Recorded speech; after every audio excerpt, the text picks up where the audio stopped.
we don't have an election, so we're not doing anything. But, the laws change, thanks to our legislature and governor. So on December 31st last year, all the mail ballot requests that we had, all 89,000 of them, were canceled. That's the new law. They cancel right after the election. So we are trying to get voters signed up for mail ballots. And when they cancel them, they clear them out of the system. So when you call or send in something that you want a mail ballot, we've got to re-enter all your information. So we're not anywhere where we want to be, but we're working on it. We also are doing what we call list maintenance. And list maintenance is where we go through and contact voters we haven't heard from. A lot of times they move, a lot of times they just haven't voted.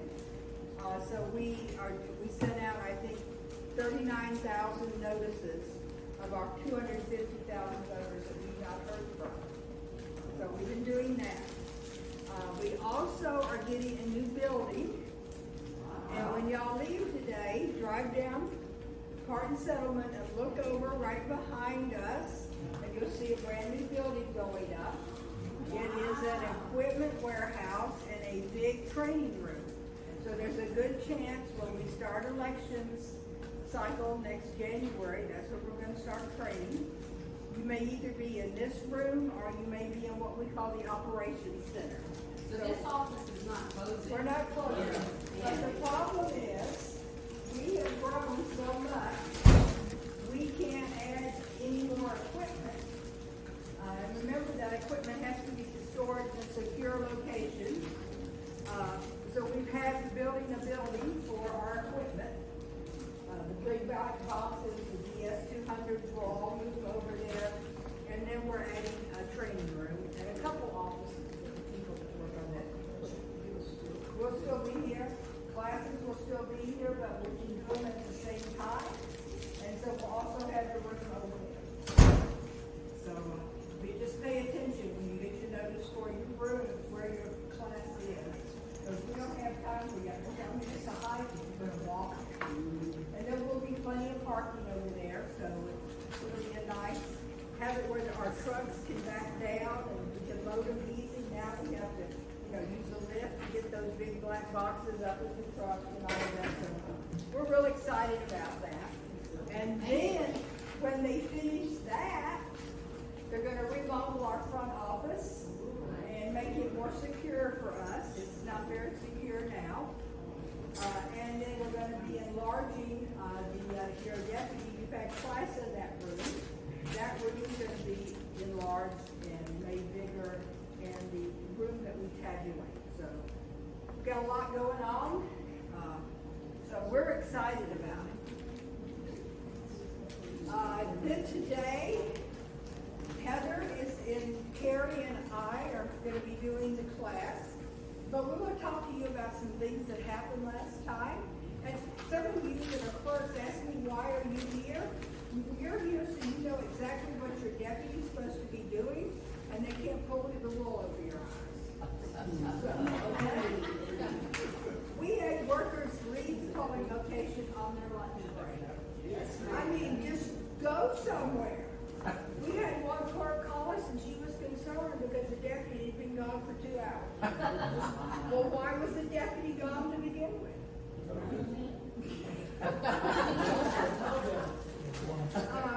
We had several incidents where deputies would not allow minor children into the polling location. We all know that we can bring our children in. We encourage that. We want children to experience the voting experience. And I dang sure wouldn't leave my child or grandchild outside while I came in and voted. But that's what the deputies were telling the voters they needed to do. Deputies left their post. They thought they were being friendly to escort voters into the polling location. You don't leave how can you greet the next person if you're in talking to the clerk about what a voter needs? The people inside the location can assist that voter if they have an issue. where there were two at a location, you know, we always suggest that you switch, cause sometimes one is inside, sometimes one is outside, sometimes one may be sitting by the box in an early voting site, and they refuse to switch with the other deputy. Couriers, if you're early voting, you are deputy at early voting, you're the courier. You're supposed to bring the mail ballots back to us. We have to receive them by the end of the night. That's state law. And it says you have to sign, you know, the transfer, what do we call it? Transportation law. Transportation law. We had numerous times where nobody signed it. So, maybe we got in a hurry to get there. I don't know. Be careful when you're using the chalk spray, because people, when you spray their car, they think it's paint, and they get really upset. So be careful when you're spray painting your chalk paint. Try not to get it on vehicles. You know, the biggest problem we have with dress code are deputies. They just go rogue. Yeah. Shorts are my number one problem. And the reason I tell y'all can't wear shorts is because some of y'all have really bad judgment, especially when it comes to clothes.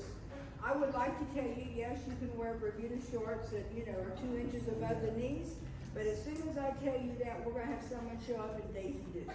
I mean, it's just like, you know, I said y'all could wear t-shirts, and I told you not to cut it down the front. There was a reason, because some of y'all will do that. Some of y'all are fashion challenged. And, you know, we will be giving y'all a new shirt this year. That has worked really well. We don't know the color yet, right? We're working on it. You have to select it once it's, Yeah. they send them on. Yeah, they're gonna say, we have one of the pictures, from some of we have a calendar contest every 2 years. I don't know if y'all know this or not. And we do not judge the artwork that is submitted. We open it to the public to judge the artwork. We need to invite them to that. Yes, we do. It will be in there. They've been invited before. It'll be in November. Yeah, only Kelly Barrows Jimson ever came, but you guys can come. So anyway, we display the artwork in this room. Maybe we'll display it in our new room this year. And the public is invited to come vote on the artwork. Well, what is the coolest thing about it is all the students that have made artwork invite their aunts and uncles and their neighbors, and everybody gets to vote. If you're 3 or 103, you get to vote. So we had everyone vote, and then some of the artwork are on the other side of these columns for 1 year. So we're taking a piece of artwork that one of our students has submitted, and that's going to be the front of our t-shirt. It's really great artwork, but we can't figure out what color shirt to put it on. But we're working on it.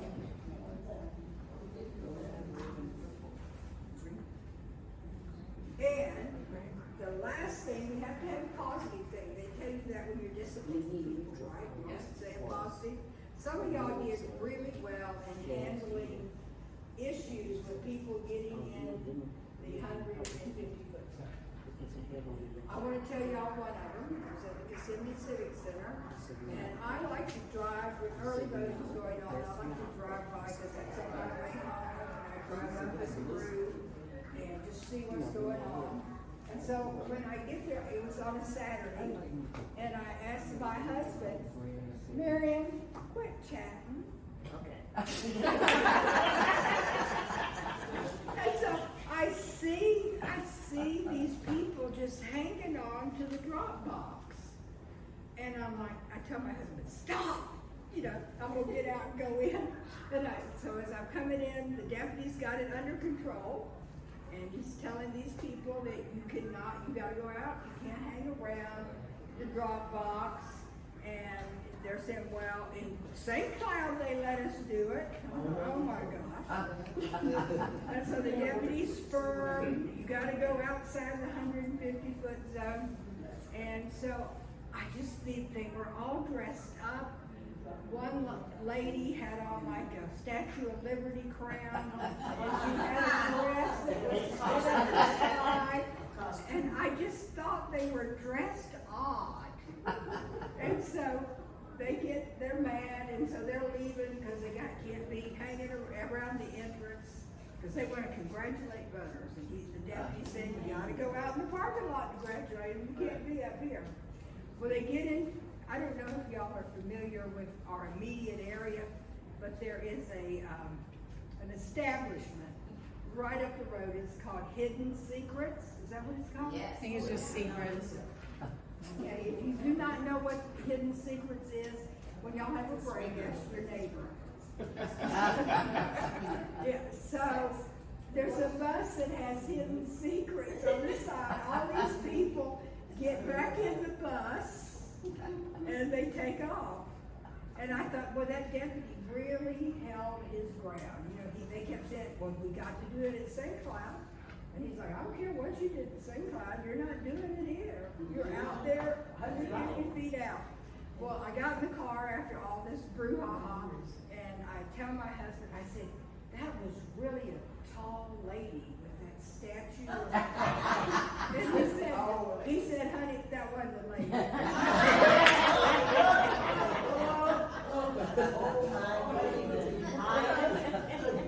So y'all have some exciting times, you know, and so we're going to talk about some issues today that some of us can do better, some of us maybe just don't understand.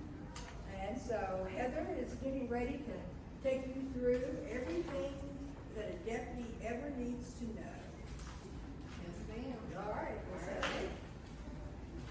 Welcome back.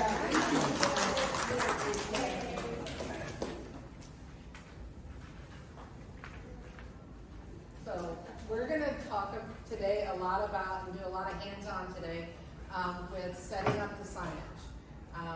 This seems to be a issue with some of our deputies. What stays out during early voting, what doesn't stay out during early voting, how to set up the feather banner, where to place everything in the right spots. So we're gonna actually do that. I made some fun diagrams, and we're gonna go practice parking the 150 foot out here. I'm gonna show you where the courier location drop off and that procedure. So we're really gonna hit and do some more hands-on stuff today so that you can get your hands dirty, as they say. We are going to talk about the courier, and some of you may not choose to be the courier at your location, but it's important that everybody know what that job entails and how to do it right, because there is some disconnect there. We're going to practice unlocking and locking that the secure ballot intake station, formerly known as the drop box. And there, if you'll notice, the one over here that we're going to practice on, that one is the secure ballot box that is at all 8 of our locations, and then our 9th one, which is here, is a little different. So we'll look at that when we're outside. We're going to practice marking the zone and then talk about what it looks like to monitor that 150 foot zone. So that's just kind of our agenda. I went ahead and printed this for everybody so that you can follow along and take notes as we go through the packet, but that's just all of the different things we're going to cover today. All right, so your kit.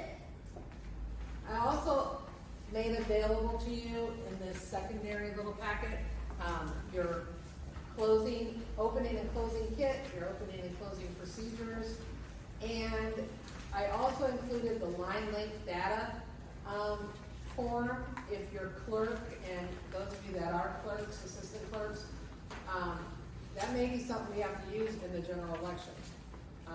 So those are the forms that are pertinent to the deputies. Okay? But this is everything that's in your kit. Your kit is located in the black cabinet, and you'll get that from your clerk. They'll hand it to you, and this is what the bag looks like, with everything in it, and then I pulled everything out and took little pictures. You're gonna have your clipboard, which is where you'll find your opening and closing procedures.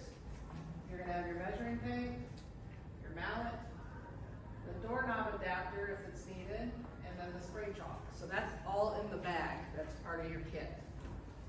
And then loosely in that cabinet are other items that are important to you. Your A-frame, the American flag, the selfie station, the H-frames to put the corrugated signage on, and then your no solicitation and vote here signs. So those are all in that black cabinet. Anybody not know where that stuff is? It's the black cabinet.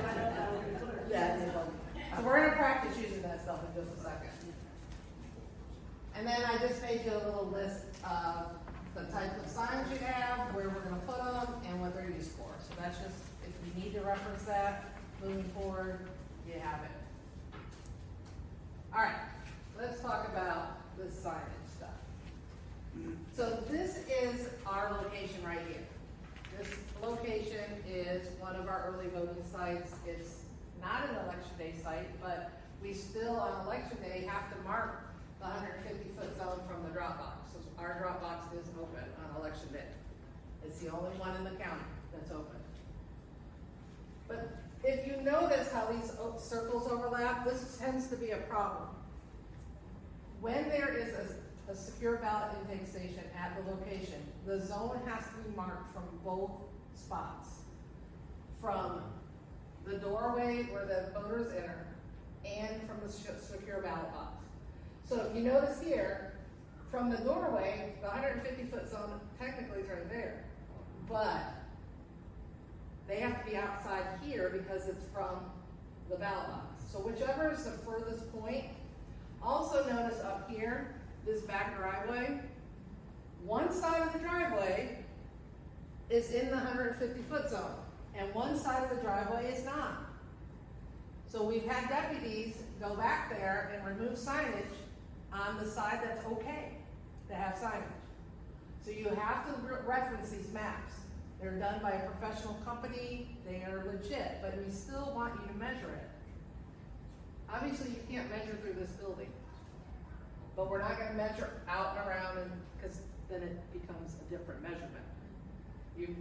We're giving you the picture here to show you that that driveway, the one side, the west side of the driveway, is in the zone, and the eastern side of it is out of the zone.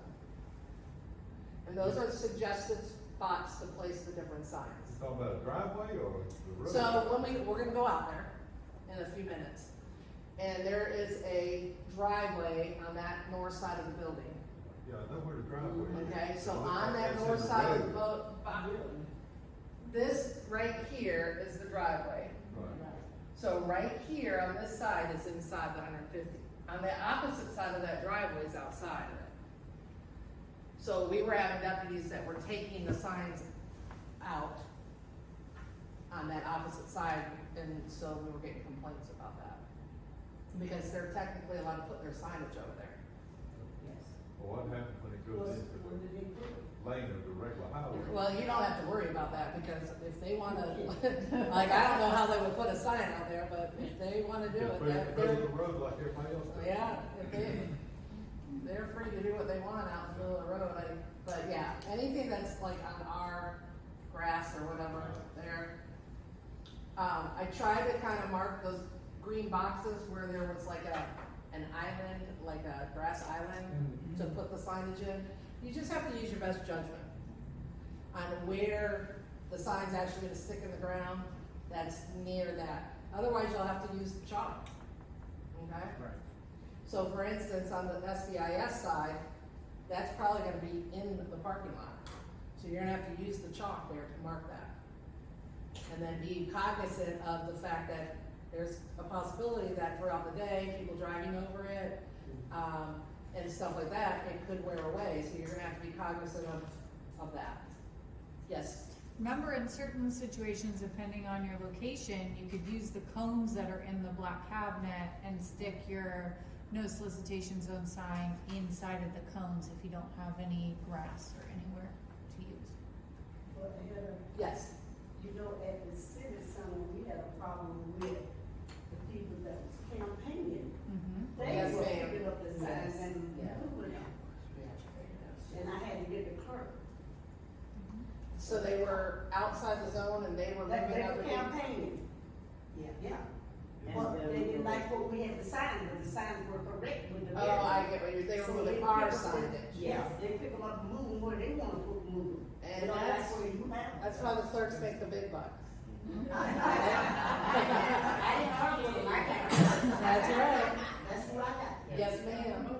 I got So, it. yes. You had to come out. I mean, you can feel free if you're confident to say something initially and then if they don't Yeah, so when they listen. got real aggressive about it, but I'm gonna argue with them, I got covered. Yes, and that's the right procedure. So Heather, how would you deal with somebody who pulls into the Yes. parking lot, their car is covered in campaign signs, so they get out and they go into the building next door, but they're parked within the 150 foot? I feel like you, No, they have the right to go. you have a vote. right to say something. Right, but- Really, the only reason that vehicle full, they can come into the polling location and vote and leave. Leave. They cannot park that vehicle there for the day, Okay. but they can park it there to go vote. So if they're coming to vote, they can park in the front Right. parking spot and go vote with their car covered in signage. Yep. Yeah. I had somebody move one time because they did that. They parked up close and their car was covered, and I asked them, could you move your car to the outside? And they did. They And that's did. fine. I Well, mean, if we they had move it- problems this past time with a candidate at Celebration on election day that parked her bus in the 150-foot zone and argued with the clerk that it was a public right-of-way and they could park wherever they wanted. And so we called the sheriff on it. Because you can, on election day, and they knew better. And And candidates should know the law. What was the problem? What was your location? Celebration Heritage Hall on election day. He parks right out in front of the Heritage Hall, the community center. And they refused to move. And Oh, that celebration. Yep. there was a bus with her picture on it and everything. Our deputy and our clerk there did a really good job on election day of handling the situation, so that was great on our Yeah. part. So what I'm gonna do for early voting, I can't do it for all 47 and additional ones that we're gonna add, for election day, but for early voting, your deputy and clerk manuals will have these diagrams in them. Cause I only have to do 9, not 47. May I ask Ms. Sure. Johnson a question? At Celebration, was it the library or what was the name? The Heritage Hall, they, historically, Celebration on election day has voted at Heritage Hall, not the Oh. library. Oh, But it's on one of the main streets and they just pulled their bus right out in front.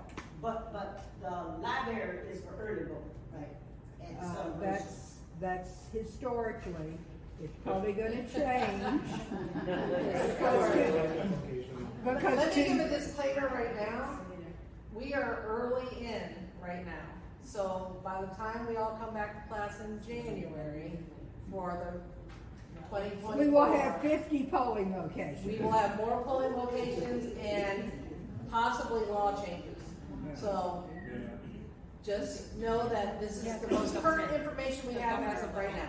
If Okay? there were an election today, this is how it This is would. what would happen today, exactly. All right. So this just gives you a verbal or written, explanation of how to mark the zone. We're gonna go out here right now and talk about that. But when you mark it, you find your doorway and it's straight out 150 feet, to the right 150 feet, and to the left 150 feet. And if you have an SBIS, you do it from there. So if you have a box at your location, you have to mark both. Okay? And like I said in that other picture, you'll have overlapping circles if you have an SBIS at your location. So that's what it looks like here. Heather, This is the polling door, we're gonna go out there in a minute. You're gonna mark right, left, and straight out into the parking lot, and the same thing from the box.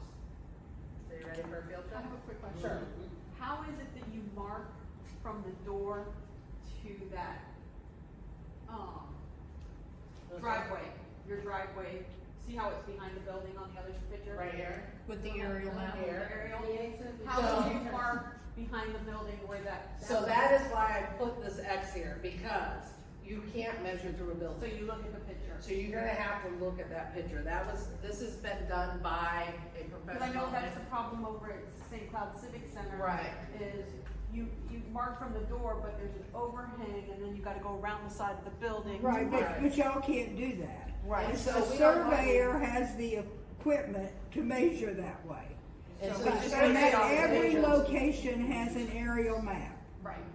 And so that's why, I mean, in a perfect world, if I have time, maybe we'll get the other locations, but I just don't know if that's gonna happen before March.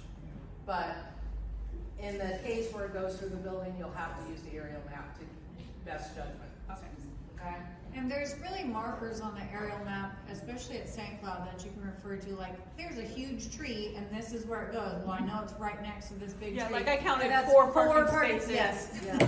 You know, Right? and then you know where it is. So Right. really use it as a guide, especially, it can be hard, measuring when there's cars all in the way. So things like that, the aerial map is a super helpful tool.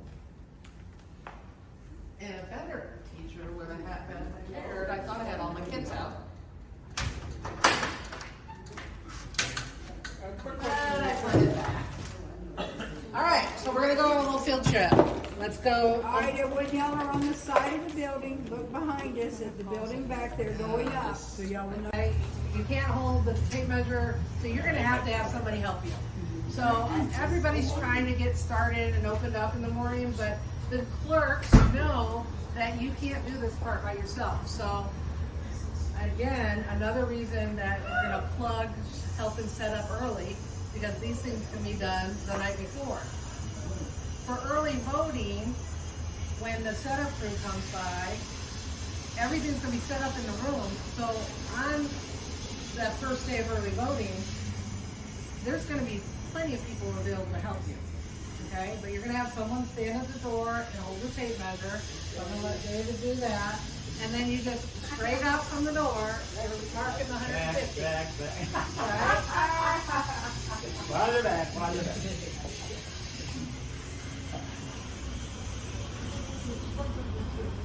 Yeah, right?